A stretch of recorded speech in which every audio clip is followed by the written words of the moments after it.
quite universal moment, and it starts on a Sunday afternoon.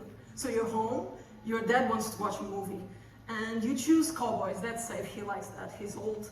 And you're watching the movie and you're enjoying it, and then a scene comes up, and it's a bit raunchy.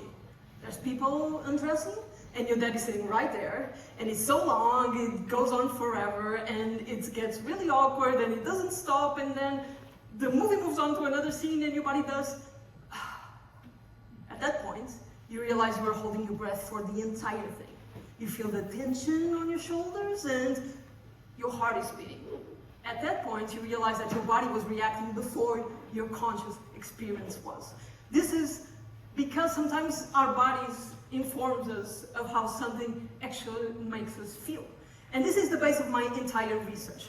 What I'm trying to do here is to try to get into that loop, insert something that distorts the way that we read our body, in a way to trick our brain into believing that we're having a different physical reaction than we actually are. So how do we do this, right? How do we engineer emotions? Let's start first. How can I make you believe that your heart is slower or faster? We created a very simple bracelet with a vibration mimicking a heartbeat, and we put it on pulse points. And this was super effective to make you believe that you were more nervous or less nervous, even without any physiological differences.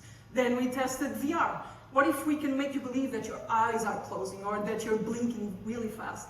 This was really effective to make people feel like they were having a different experience, physiological experience, than they actually were. So now we're building a vest, so a water vest that allocates different weights to different parts of the body to give this illusion that you have tension on different parts of the body.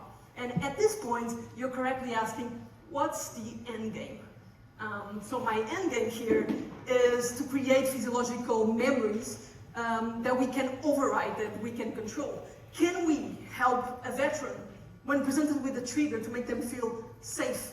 Can we make them believe that their heart is not unbearably fast? Can we help someone that has very extreme physical reactions to food? Can we help them, make them feel like eating is just eating again?